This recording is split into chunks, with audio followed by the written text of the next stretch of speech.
tell you what's next. This little chat is fresh off the Zoom room floor. I found a new friend. Her name is Toni Nagy.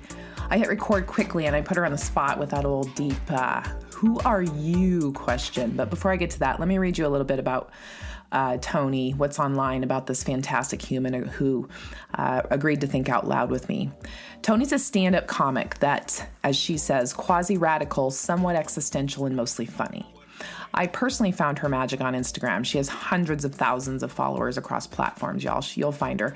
I did, and I fell in love with her crazy. Let me keep reading. Her comedy is like an acid trip, but with equal opportunity genital jokes. She's also a writer, filmmaker, sketch comedy creator, and codependent, if that's okay with you. Get it? Okay, yeah. So Toni is a filmmaker that has written, edited, directed, and acted in over 50 sketch comedy videos that together have upwards of 1.5 million views. Who knows? This may not be up to date. That's a lot. I'm sure there's more. Cavelight Productions is her independent media company. She's a dancer. She dances like these are my words now, like a woman possessed with the spirits of awesome, with free, empowering, engaging, yum. Shit, I didn't even realize she's very talented, you guys. I'm talking from the top of her head to the bottom of her toes, lovely, committed to being a good person, and I'm very blessed. I'm very blessed. And the voices say, "Aww, hey now, settle down." Toni and I connected this morning, me in my cozy, colorful Colorado corner while she piped in from her yard in New Hampshire. Besides a super awkward left turn about boobs that I guess I needed to get off my chest. Get it? Get it, get it, get it, get it? Oh my God, double whammy. I'd confidently say our first encounter was as meaningful and enjoyable as I anticipated. She's great. Listen in, find her online, Toni Nagy, Instagram, Facebook, YouTube. She's the real deal. I'm really tickled to be able to think out loud with her. Hello, everyone, on this beautiful day in October. It's gorgeous here in Colorado, and I am joining a new friend. I feel like I've known you for a little while already. I would like to introduce Toni to everyone, but I'm going to I just did like a total IMDb on you, and I was like, what the fuck am I doing? So, hi, Toni. Will you introduce yourself to everyone that could possibly be listening in and let them know who I'm thinking out loud with today? Oh, introducing oneself is a complicated conversation to have, because I'm like, well, my spiritual self, my professional self, my shadow self, like which self are we unveiling and unmasking? I guess from a professional perspective, I'm a stand-up comic and a content creator and a filmmaker and a writer. So I have been prostituting myself and my ideas and my thoughts on the interwebs and social media now for many, many years. And that has kind of been a genuine blessing for me in a lot of ways, even though it also can be the bane of my existence. So that is basically who I am. I also like to fancy myself as a philosopher and a professional clown. I dig it. I dig every single one of your personalities, by the way. Oh, and a dancer. How could I forget? I'm a dancer as well. Yeah, and I own a dance studio. Yeah. Awesome. Awesome. And I just want to get into it because I'm immediately intrigued. All of those selves have to line up in some way to be you that you introduce, right? There's a thread of you through all of it, and how you present yourself in all of those forms. Is it easy? And was it always easy to be you in all of what I adore as someone looking in from the outside? I think I make it easy to be around me. That's the easiest part about me, is people have a good time around me. I really know how to be a friend, I think, and to prioritize the needs of others. And I like to listen. I like to engage. And so I make an easy trip to be with me, although I can be a bit like peyote if you are really connected to me. My husband's always like, being married to you is like being married to psychedelics, you know? Because every time anything happens, I'm like, it's time to face your darkness. And he's like, God damn it. Like, can't you just like drink a Bud Light and chill? And I'm like, absolutely not. Our shadow side must be addressed. So on the one hand, I'm like always a ball of contradictions, but I think the easiest part about me is being around me because I'm also a people pleaser. I was going to say, I was going to call you on because I was reading, like, I mean, that's what it is, right? Is this people pleasing? Like, I'm the same. People pleasing. Yeah. But I gotta say, I mean, there's a part of being a people pleaser that I do like, because one of the environments I want to create when I'm with another person is for them to feel like they can be themselves completely. I want to provide them with opportunities of unconditional love. And I think the journey I've been on is understanding that unconditional love does not mean that I never have boundaries. Right. So I think having boundaries can also be helpful to people, or having ways in which I communicate to them, like, oh, I don't enjoy being treated like that. Yeah, right. I think I can do that in a way that isn't withholding of love and affection. And so I kind of think one of my personal, crusades that I'm on is to provide a sense of self and collective acceptance when someone is around me, and for them to feel comfortable that they're not being judged by me, which is ironic because on the one hand, I think that I can be very judgmental of groups and group scenarios. Like if I'm in a group setting, I always feel very much on the outside of that group. And then I kind of can default into a judging, like, why don't I feel connected to this group mentality? But when I'm with someone individually, I am probably one of the lesser judgmental people you can get around, because my moral compass is very windy. Yeah. It is very difficult to shock me. Yeah. My compass is like, woo, woo, woo. I can justify all sorts of things. So I think that's one of the things that's easiest about me, is to be around me. Being inside of me, I think, is a lot more of a complicated journey. Yeah. Yeah. So was it, we get to a place where that complicated journey is something that we're aware of and that we're in the driver's seat around, rather than being the people pleaser, on high on helium, like just trying to keep up with everything, all that you've got spinning, right? I mean, there's like, it's almost like I call myself a reformed human. It's like a reformed people pleaser. I'm the same way. I mean, it's like people are comfortable in my presence. I appreciate that. I have a friend who's no longer with me that would say a strength overused is a weakness, right? Mm-hmm. Like, depending on the dial in my dashboard, how much I've got my people pleasing turned up, I can like cross my own boundaries pretty quick. And I didn't know that, though. I didn't get control of that, if you will, which is a total, like, you don't have control of anything. I don't even make sense saying that. But a concept of that until not that long ago. I mean, and it's not to say that I spent, years like willy-nilly. Well, I guess I was. I mean, the same helium, it was like a helium balloon with a little prick in it, like, until that kind of wake-up call that I'll call it a kind of midlife, like, what's going on here? What's the outcome you're aiming for here? And that took work to get from complicated to acceptance of my complicated self. Does that make any fucking sense? Yeah, I mean, I think the way I see almost any attribute or personality trait that we have is there is the ego journey of it and then the soul journey of it. And so for people pleasing, I think there is the soul journey around empathy and compassion, and having an awareness of another person's experience of you and of themselves in the world. And I think that's like the more positive aspects of it. And I think for the ego's journey, which, would probably be focusing on the more detrimental, either to you or to others, is that there is this desperation for love and acceptance. Mm-hmm. And so within that desperate need to be loved and accepted, you kind of create a persona of yourself that is going to fold into the origami expectations of others.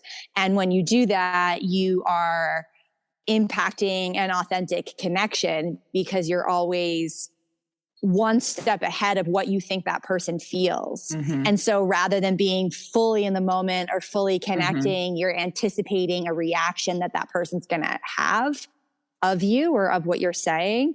So I think that that's the duality and the cosmic dance that I do as a people pleaser. And I don't necessarily plan to resolve that in my life, but all I can do is kind of twirl around it and work on the choreography and develop my own sense of personal growth. So I feel as if, progress is happening. Yeah. And I think that's the main objective that we can ask ourselves, is to be in a state of perpetual progress, even though at times it might feel incredibly slow, borderline on stagnation and or moving backwards, which can happen. I guess like planets can retrograde, so can we, So sometimes we're going to retrograde, but the intention, I think, is to kind of have this spiral of growth moving upwards, even though sometimes you slide back down. Like if you're climbing up a slide, sometimes you slip and you're going to slide back down. I think that's part of the realization. A lot of folks are, it's less about the black and white,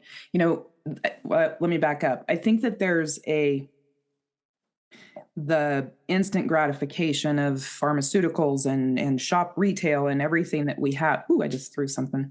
Everything that we have at our disposal to get rid of things quick, that the concept of going with the flow and knowing how to, internally manage yourself, rather than, it's annoying that this hurts or that I have a headache or, and not get to the bottom of things, is something that is, for some folks, they were raised in that, but not a lot of us were raised with that kind of listen to your body. What's it telling you? Thinking about the connection between mental and physical, and, so that when we get hit with things, we're not in these, it's almost like blood sugar and diets, right? And spiking the blood sugars in our gut, and then we drop it out the bottom of it and our body is like, what are you doing? And nobody can figure out why we can't lose weight and all, whatever. It's like, we're expecting this black or white of mental health, of physical and mental connection, of connectivity to ourself, when really it is it doesn't stop after we die. This is like, free flowing energy from before we were born on through after, right? And the more we can sink into that flow, the better. But none of us, that is a really woo-woo way of thinking, I think, to a lot of people. That's like, yeah. Well, I think personally that physical distress is often the higher self communicating to the ego through the language of the body, because that's what inspires you to listen when you're injured or you're hurt or you're sick. And even though I see myself as somewhat body-centered, I'm a dancer, I talk about somatic healing all the time, I obviously am still getting sick. I obviously still have chronic pain that I'm managing and dealing with and investigating and exploring. And so I think that regardless of where you are in the spectrum, your higher self is going to be communicating to your ego through ailments. Mm-hmm. And even though I intellectually know that, and I do see every ailment that I have as an... Uh-oh. of self-reflection, sometimes I'm just like depressed about it and sad. I'm like, oh, my hip hurts. And then I'm just in a bad mood for a week, or, I had a cold for a week and I was like, this sucks. I'm bored. Resting sucks. But I was trying to listen and, have a spiritual journey with it at the same time. So I think there is this duality and dichotomy that sometimes we feel as if we're all one thing. And I think that in truth, we ebb and flow from our ability to be tapped into wisdom, because it's certainly exhausting to always, just be an open funnel for all the wisdom of the self or the universe. I think that's potentially very difficult unless you're a Buddhist monk in a cave, right. No distraction besides that sort of exploration and examination. And even then your mind will come up with the distraction. So I think it's probably impossible for the human consciousness to stay in that state. I mean, even enlightenment it's a moment. It's not a continuum.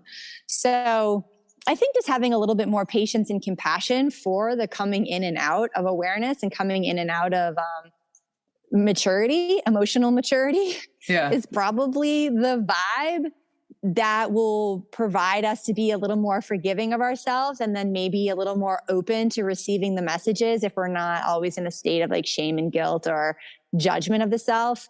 And obviously also there's that concept of attachment and non-attachment, and how difficult is that to truly embody and practice. But just coming back to the practice of non-attachment, they call it a practice. It's not a meditation goal. It's a meditation practice. These are therapeutic practices. So I think that in America, there is a Western pressure and or mentality that you have a goal, you achieve that goal, and that goal is then completed, rather than, oh, this is just an endless practice. It's not that sexy of a sell. Oh, this is something that will continue to be difficult. Yay! Cool. Yeah, fantastic. I love it. I love it. That is kind of the case. And it's funny, I was talking to my husband he got COVID twice. Bummer. And the second time but the first time he was so sick. He was so ill, but it had a massive implications on his personal growth. And he really did kind of catapult himself into a new stage in a certain sense of dealing with all sorts of, things that he's been grappling with. And so when he got the second COVID, he was like, what the fuck? Just really pissed. And he was also with a friend who drinks and smokes all the time, smokes cigarettes, doesn't take his good, never gets sick, never. And he was like, fuck this shit. Like, he's so mad and so irritated. And I was like, thinking about it. And I was like, you're sensitive.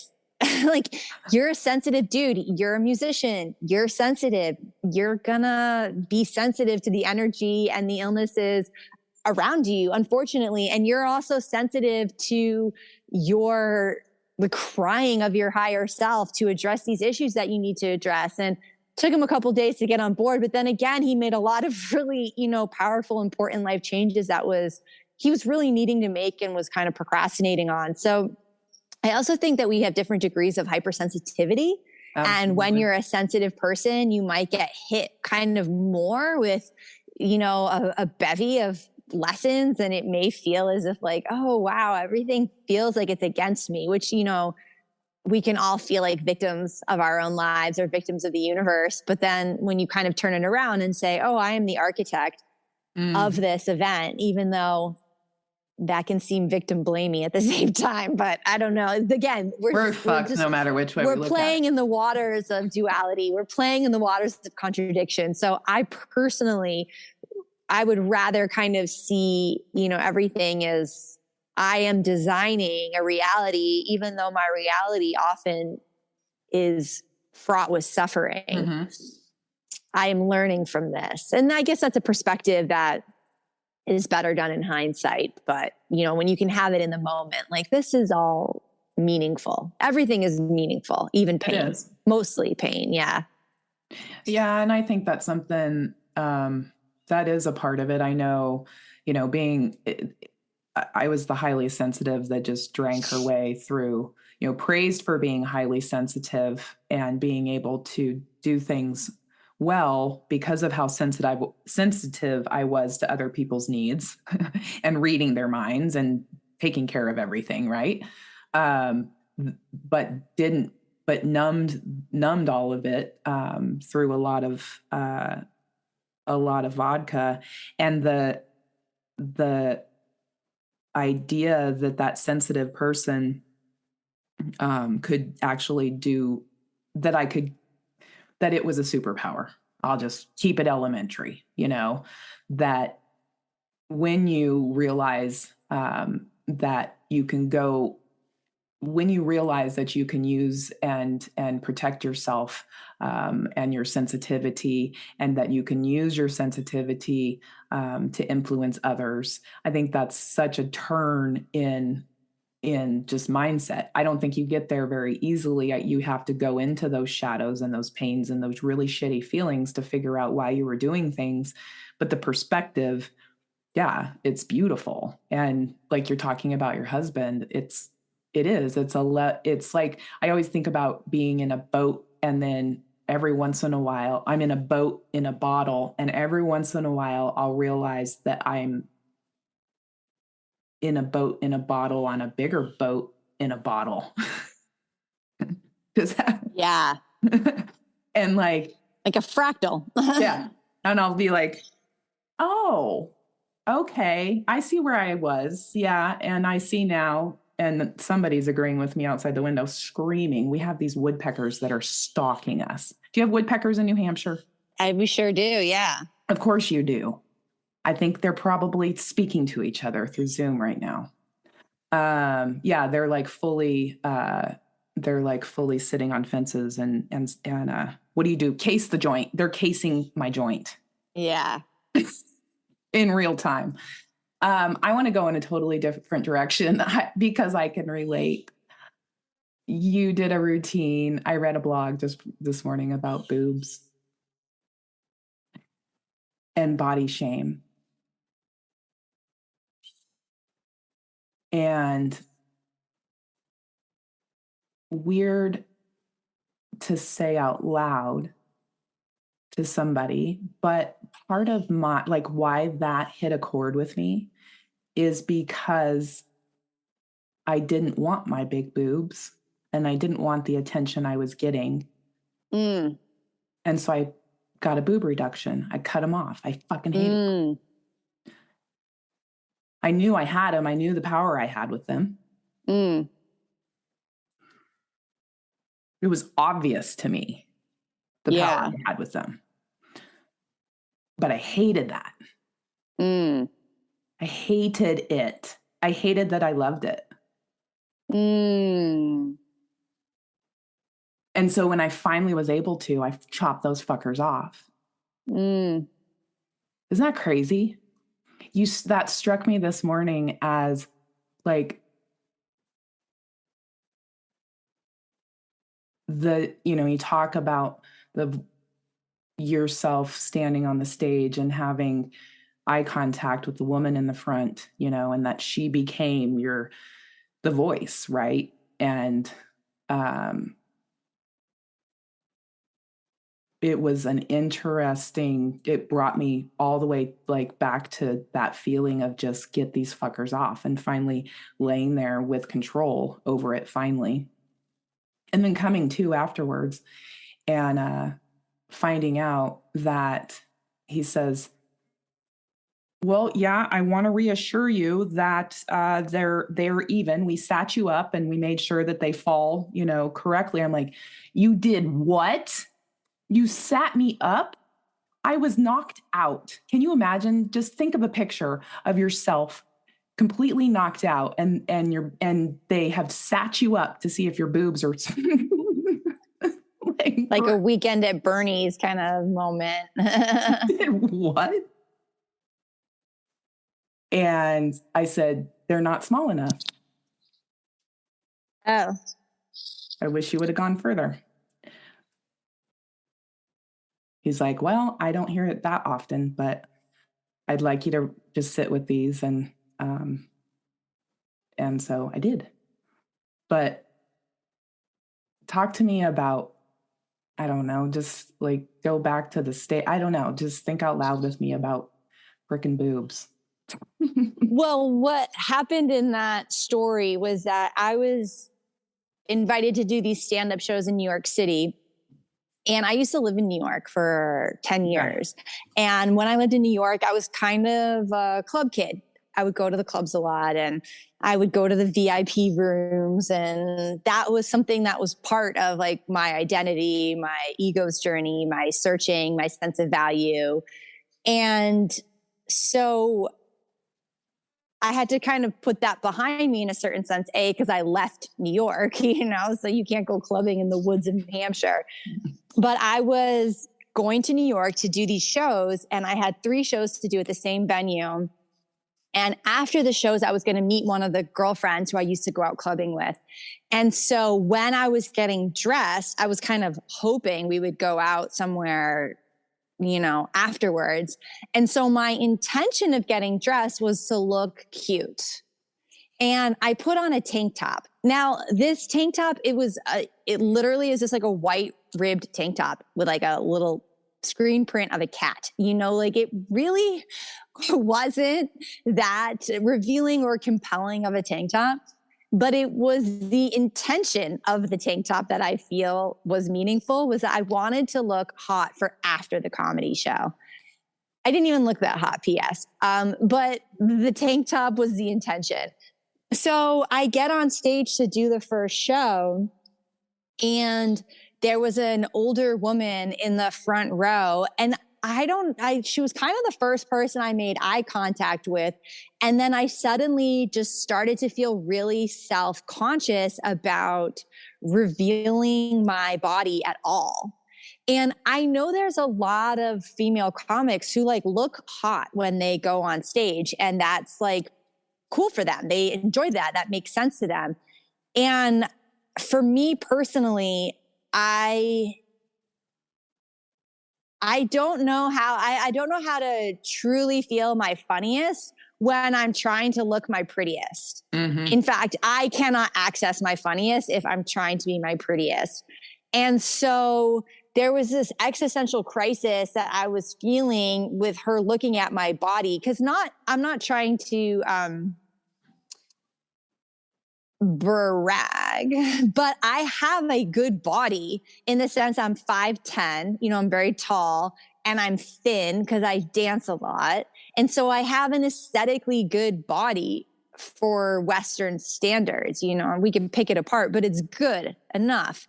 And so I felt this self-consciousness about putting that out there because that was my intention because of the whole going out thing afterwards.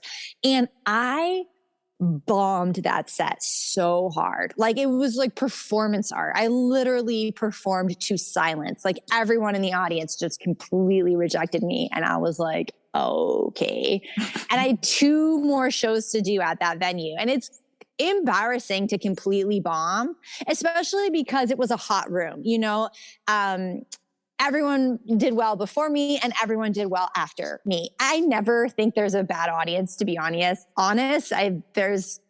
You just don't connect to them. I've seen one of my favorite comics, Mike Brill. He's the best crowd worker I've ever seen. He could charm any audience. It does not matter. He really taught me. I'm like, oh, no. It's not them. It's me.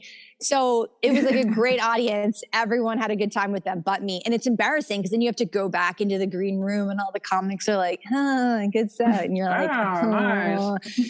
So between these 2 sets, I was like, I cannot go back on stage with this tank top. And I went and I found one of those, it was late at night. I found one of those souvenir stores and I just bought like an extra large I Love New York t-shirt because that was just what they had. And I wore that t-shirt. And the next 2 sets I killed. I did great. Yeah. And I was like, okay. And it definitely really opened my eyes up around intention and beauty and comedy. And just my journey with it is that I am definitely going to be more free to explore what's funny if I'm not worried about being pretty or if I'm not trying to be pretty. And that also, I personally feel a certain sense of shame around beauty and wanting that to be like a reason why I'm interesting or a reason why I'm special or a reason why I'm compelling. Yet at the same time, I think you can only really ask those questions and explore that if you genuinely kind of accept that you're beautiful, right? So this is an interesting, I think duality and journey of women is this like security / confidence, insecurity and confidence. I think about this a lot as a female comic because you want to be confident on stage, but if you're too confident, it's a turnoff and people do not like that. And they will reject you. But if you're insecure and you're too insecure and you're genuinely feeling insecure, that's also very uncomfortable and they will reject you. So you can have like a humble persona of being overconfident, or you could have a confident persona of being insecure. Yep. But really your intention and the energy you're bringing on stage has to be like this perfect balance of confidence and humility, which is so difficult to like truly access and truly find. And it's like makeup. I don't really wear makeup. But the only am I not wearing makeup because I'm such a righteous feminist? Like, no. Am I not wearing makeup because I think, you're pretty enough without it, you're fine? Yeah. Am I lazy? Yes. Do I like to wash my face? No. So, but there's a way that I can reject makeup because I have confidence. Yeah. And it's not just because I'm a righteous feminist. It's confidence that I'm cute enough as is. So I don't know. I mean, I think this is a bit of the challenge of femininity is your beauty is a commodity. Mm-hmm. And it's something that we trade on the stock market of human value because women's sexuality and their beauty has been a commodity since the dawn of the patriarchy. So do we blame ourselves for that? Yes and no. I mean, there's an entire, multi-millennia year system designed to brainwash and infiltrate our minds around this topic. So all we can do as individuals is start unpacking it for ourselves and, examine the influence of this programming and of this brainwashing. Yeah. When you stepped into the space of being a comedian and being on stage and being in dance, did you know that you would influence conversations around self-love and self-acceptance, and that you would be, I know you had a goal of growing your brand and but did you know that your magic was to touch other people like you do? That's compelling of a question to contemplate. I think that for me, this is my therapy. I actually don't see a therapist. Not because I've only seen a therapist. It's funny, you're laughing. You're like, I don't see a therapist. I know, because it's like everyone sees a therapist and probably people would be like, you should see a therapist. But I do not see a therapist. I've only seen one therapist once in my life, and it was actually super helpful. She really helped me out. And I was like, oh, thank you. Yeah. But I only saw her once. And I think for me personally, my therapy is what I'm doing. It is these explorations that I am taking from an artistic standpoint and a creative standpoint and an exposing myself standpoint. I think there is a way in which if you're a writer or a comic or, when I write a lot of personal essays, I'm not a fiction writer. Well, I guess I am with scripts, but I do a lot of personal writing as well. There is an interest in exposing yourself. Mm-hmm. And when you expose yourself and when you kind of undress and unveil in a public scenario, there is both a vulnerability to that and a complete armor that comes with that, So on the one hand, yeah, I am kind of exhibiting a really, truly, genuinely vulnerable side of myself. But on the other hand, there is this armor that I must have and do have in order to do that in the first place. I think a truly, truly sensitive, vulnerable person would not make the life choices I make. They would definitely not be going on stage with a microphone to like, you know, put yourself out there in that way, because stand-up comedy is brutal. I don't know one stand-up comic that doesn't bomb every so often, you know, and that's a hard experience to have, or even putting yourself on the internet, which I've been doing for a very long time. So I think I must be, you know, be both, like I'm saying, like hyper insecure and hyper confident. And that's just kind of what happens when you live in extremes. Yeah. I think you're more apt to put yourself out there. Yeah. When people are a little more balanced, perhaps, maybe they don't have that same compulsion, because it's a compulsion. Yeah. Do you have to go into your own shadows?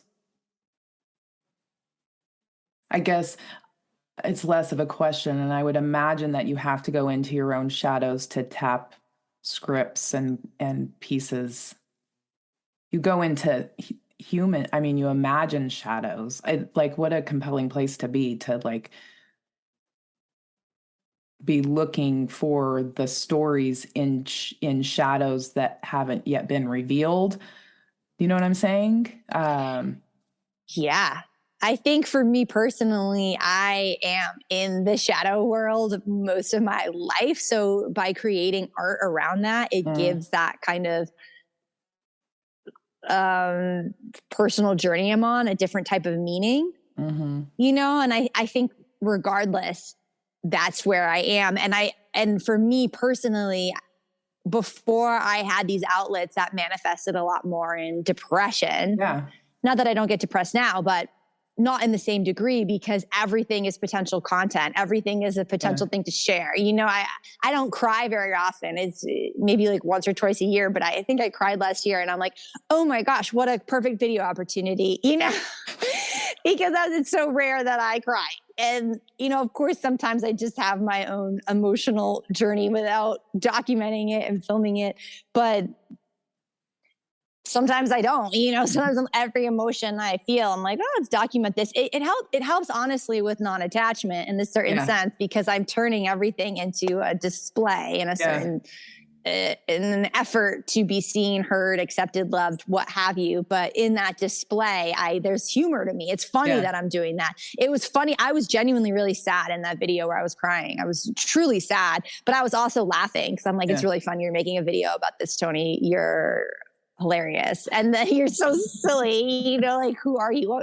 What drives you? And then that made me laugh. And then I kind of just moved through my sadness quicker. So I think comedy is my medicine. Dance is my medicine. Yeah. These are all different, you know, modalities for me to deal with my spectrum of mental illnesses that, you know, plague me.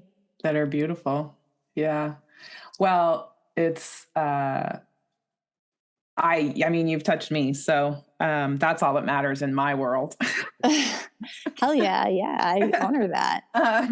But I respect, I have respect for folks who, I can hear their voice, you know, and I,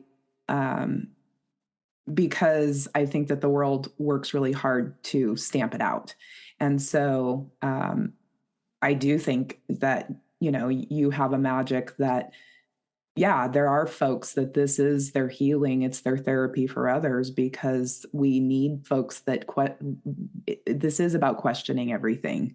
You know, this is about being inspired by someone who loves to dance, and the thread of your expression and your mental health coming out through everything that you do allows other people to, I mean, if you just a quick flip of the beauty that does come out of the internet, of people tapping into this, let it go, put it out there and just let it fucking go. You know? Yeah. It doesn't, if you want to go revisit it, fine. Scroll back through, remember that time, and you can get right there and go back. But until then, just fucking let it go. Right. And so I have a lot of respect for you, and I appreciate that it is your magic and that you're so willing to share it. So, you know, that's my foo-foo for the moment. Thank you. I'm truly honored and grateful. Thank you. What kind of mood are you in today? I'm in an okay mood. I had some good career things happen to me yesterday, and I'm a Capricorn, so I love career. I love working. Yeah. So but also I feel a little bit, peaceful about it. I think for so long I had a deep striving and a desperation when it came to my career. And I'm slowly becoming more relaxed about it. And I think a way that's like very crucial and important, because when I had that desperate energy, it was unattractive. Yeah. For others, it's not appealing. It was my same helium. Yeah. Right? It's like, I think one of my core wounds is I am not enough. That would be one of my core issues, is not being enough. And so I think that I'm kind of chipping away at that and not trying to oversell myself or push things that aren't meant for me. I mean, I think there was a TikTok kind of vibe that was going, a viral kind of intention that was going around for a while, that was telling people to say the mantra, I do not chase, I attract. What belongs to me will simply find me. And I think conceptually that's really beautiful, is that just you attract and what belongs to you will find you. And just like sitting in that place of that we all will have a path that you have to work really hard for. I work really, really, really, really hard. And that's all I can do, is I can do the work. And then I can present the work. And then I just keep going. I just keep doing the work and presenting the work and doing the work and presenting the work. And I think that's been something that's really important from a mental health perspective, is just finding the joy in doing the work and knowing that you're not gonna please everybody. Not everything's gonna work out. And you may have this really specific goal and objective, and maybe there's another plan for you and you don't know that.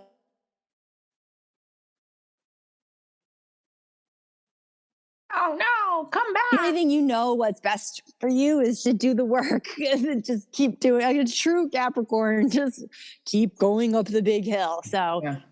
But I also have been sick for like 10 days. And so then I'm always like, I would like to not be sick anymore, but I have to just kind of go back into life. So yeah, that's where I'm at. Yeah.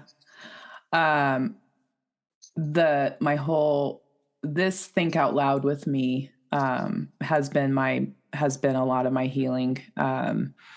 Why do you particularly, do you say yes to invitations? How do you accept invitations on where you spend your energy? No, I say yes a lot. Absolutely. I say yes a lot, because I think everything has value. I always, unless there's a time conflict or it's asking me to do something like drive you to the airport, I will drive nobody to the airport. No, that's next. Absolutely not. Oh, but it's off the table, apparently. Yeah, forget it. Unless we're doing a podcast on the way to the airport, and then I might consider it. I mean, I have this fundamental belief that the universe just puts things in front of me that are meant to be explored. I kind of do operate on that level. I don't know if that's logical, but that's what feels right for me. So usually when someone comes and finds me and feels connected to me, I trust that. I love it. I trusted reaching out. I mean, I did it. I was like, I can't believe I just fucking did that, but I need to talk to her. So I did, and you did. And now we're here, and now we're, nearly done. So. Yeah, totally. And that's how it goes. Yeah. and then next will be, well, I would love to keep in touch. I'm appreciative of just your energy and what you put out into the world. And, I mentioned in particular, one of the ones that early on that got my attention on Instagram with you was around our relationship with mirrors. And, it hit me on a day that was, I could walk back in and really just have a conversation with myself, around how are you using mirrors in your life? And what is this reflection that you're looking at? And are you using it against you? And the words that we use against ourselves, and so much of it. So, so keep on being you, please. Well, I have to say, I mean, it really does give my life a sense of meaning when somebody is like, oh, I watched something you did and it brought X value to my life. That's such a gift to me. And I'm so appreciative you telling me that, and also feeling that. And it does really warm my heart in this deep way to know that I would have that impact on somebody. So I'm super humbled, truly, by that. And that means a lot. That's cool. That's cool. Well, come drive out to your airport, come to Colorado. I have another gal who's fucking nuts. And like, I want to do like a rebel yell kind of female power. I don't know. I'll stay in touch, but you would be great for it too. So that sounds very groovy. I want to do some stand up in Colorado too. Do you? Yeah. Let's do it. There's a scene there. So that sounds really fun. Let's do it. You heard it here. I appreciate you. So, and your time and your beautiful background. You're surrounded by yummy. I had to just be outside. So thank you for indulging that. Yeah, for sure. And vitamin D is good for feeling good, and get well soon. And, thank you. I really do. I appreciate you spending time with me and thinking out loud with me. And I'll put fronts and ends to this. And any last thoughts before I sign off with you? No, but thank you so much for having me. I really appreciate it. Thank you so much. Yay. Yay.